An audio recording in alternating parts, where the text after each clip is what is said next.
Good afternoon.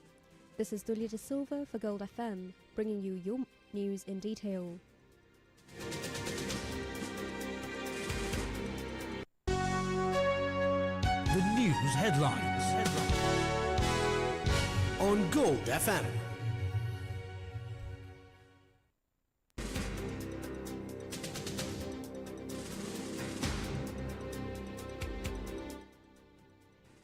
In your news headlines, Northern hospitals brought to a standstill by doctors' strike. Veteran journalist passes away. International Olympic Committee draws a line for Sri Lanka. Rebuilding Sri Lanka National Programme launched. In sports news, Alyssa Healy to retire. And in news overseas, Trump threatens Iran allies with tariffs.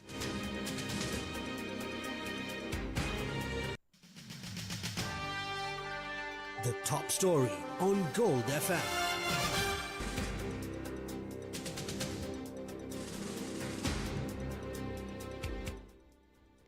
Doctors across Sri Lanka's eastern province launched a strike to demand the immediate removal of the medical superintendent at the Akarepattu base hospital. The Government Medical Officers Association alleges the superintendent is involved in administrative and financial irregularities and are calling for a fresh appointment to the post. The industrial action crippled services at nearly 200 healthcare facilities, including teaching and base hospitals across the Ampara, Batiklo and Trincomalee districts.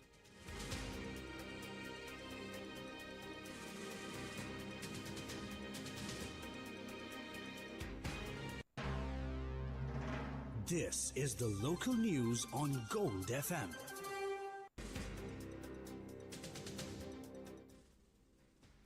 The International Olympic Committee and the Olympic Council of Asia directed the National Olympic Committee of Sri Lanka to conduct its elective General Assembly no later than the end of April 2026.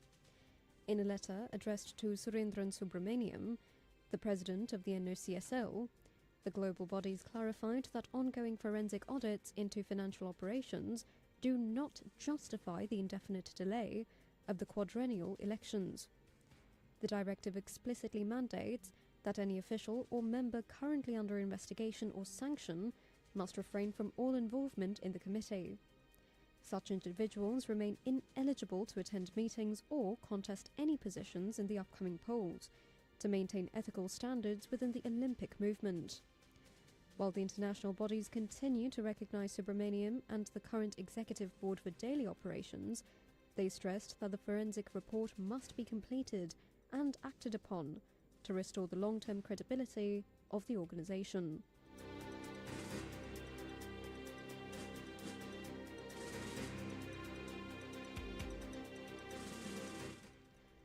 Iqbal Athas, the internationally acclaimed investigative journalist and veteran defence columnist, passed away at the age of 81. He had been unwell for some time and breathed his last in the early hours of this morning. Athas was widely respected for his courageous military reporting during the Civil War. His remains are currently lying at his residence in Dehivala, with the final rites scheduled to take place at the Dehivala Grand Mosque Cemetery later today.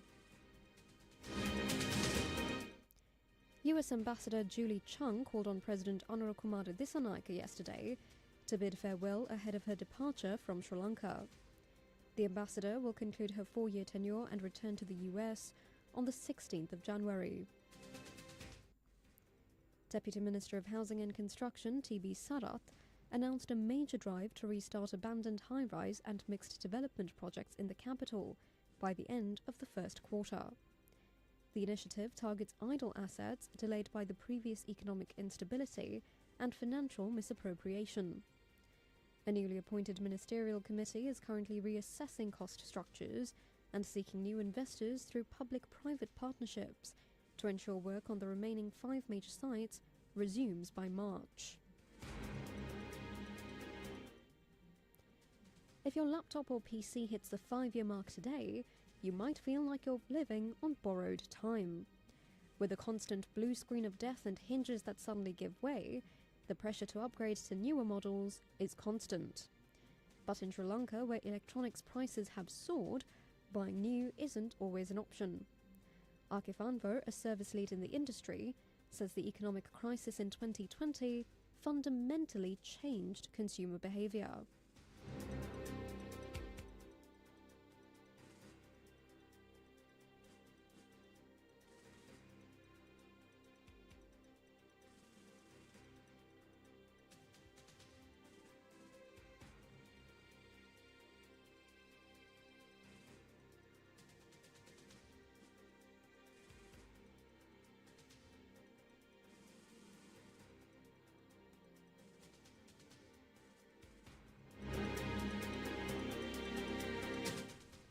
Iftikhar Farooq, an industry veteran, explains that while your hardware might be fine physically, modern operating systems like Windows 11 are simply too heavy for the standard machines with 8 GB RAM of the past.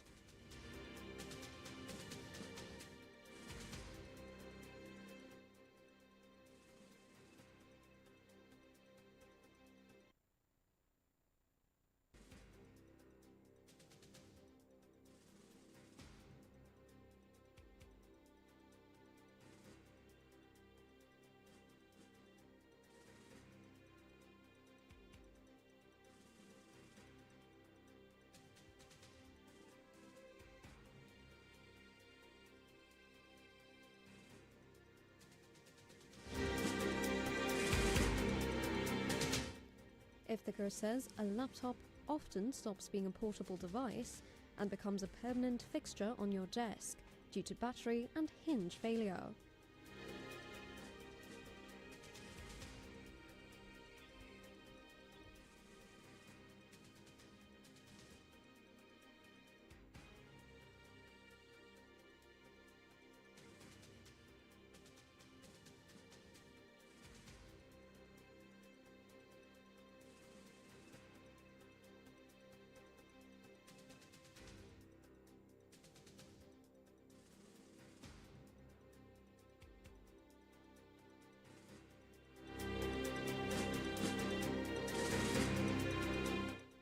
While older laptops are much sturdier, the new generation of sleek convertibles are simply more fragile.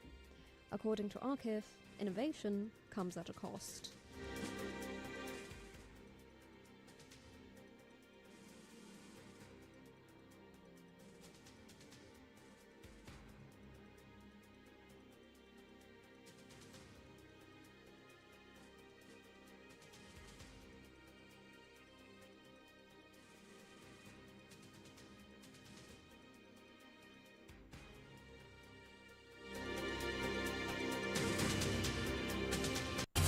Now for some news in brief.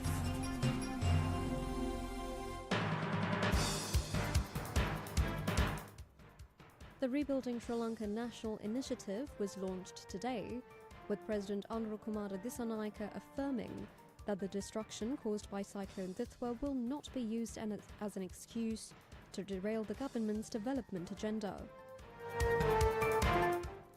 The Ministry of Education announced that the first round of appeals for Grade 6 school admissions, based on the results of the 2025 Grade 5 scholarship examination, can be submitted online until the 25th of January.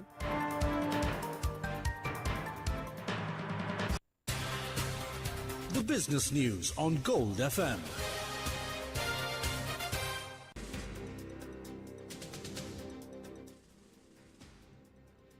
Sri Lanka's tea production rose slightly to 264 million kilograms in 2025, a marginal increase of just over 0.5% compared to the previous year. While production in high and mid-grown elevations saw modest gains, the low-grown sector remained stagnant, failing to improve on its 2024 figures. Industry experts attribute the lower-than-expected harvest to reduced fertilizer use and extreme weather conditions, including the devastating impact of Cyclone Dithwa. The Sri Lankan government is rolling out a 95 billion rupee concessional loan package to rescue over 130,000 small businesses devastated by Cyclone Dithwa and the ongoing economic crisis. 12 private banks are set to join state lenders in offering the 3% interest loans, with formal agreements expected to be signed this Thursday. Treasury officials say the move will provide critical working capital of up to 1 million rupees per enterprise to stabilize livelihoods and sustain the nation's export-led recovery.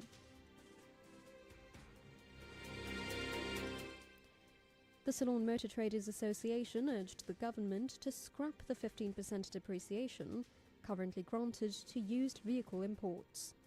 The association argues that the policy causes significant revenue loss and creates unfair market competition, since many used imports have near zero mileage and values similar to new cars. They recommend that any future concessions be managed through a transparent framework to prevent system abuse and protect national revenue. US President Donald Trump warned that he may block ExxonMobil from participating in the revitalization of Venezuela's oil industry, following a tense White House meeting. The president expressed frustration after Exxon CEO Darren Woods labeled the nation uninvestable due to past asset seizures and a lack of legal protections. Trump, who recently oversaw the removal of Nicolas Maduro, insists that the US government will dictate which firms operate in the country, dismissing claims for past financial losses.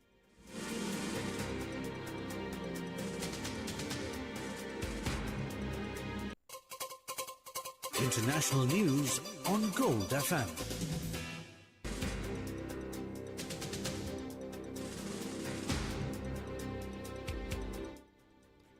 US President Donald Trump announced a 25% tariff on all goods from countries that maintain commercial ties with Iran.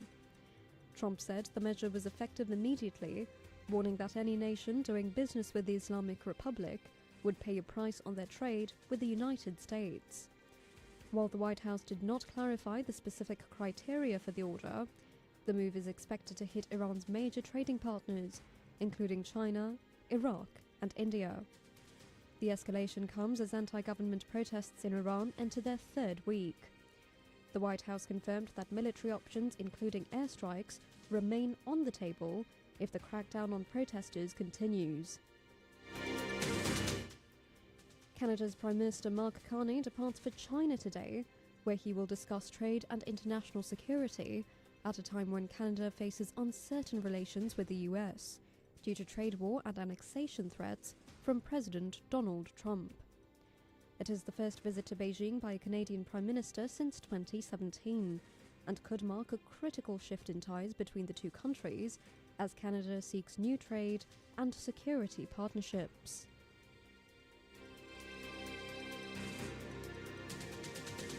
Entertainment news on Gold FM.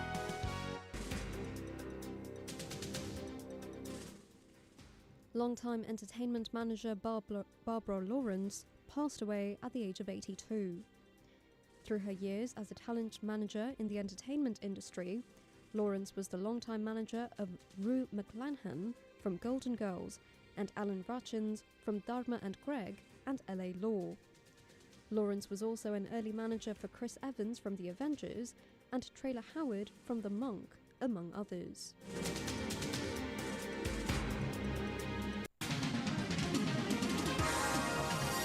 Sports news on Gold FM. Australia captain and world-class wicketkeeper batter Alyssa Healy confirmed that she will retire from international cricket following the multi-format series against India in March. The 35-year-old veteran concludes a 15-year career that includes 2 One-Day International World Cup titles and 6 T20 World Cup trophies. Since her debut in 2010, Healy accumulated 3,563 runs in ODIs with 7 centuries and 3,054 runs in T20 internationals. Behind the stumps, she recorded 275 dismissals, holding the world record for the most dismissals in women's T20 cricket at 126. That's it for now. This is Dulia de Silva for Gold FM. Thank you, and have a lovely day ahead.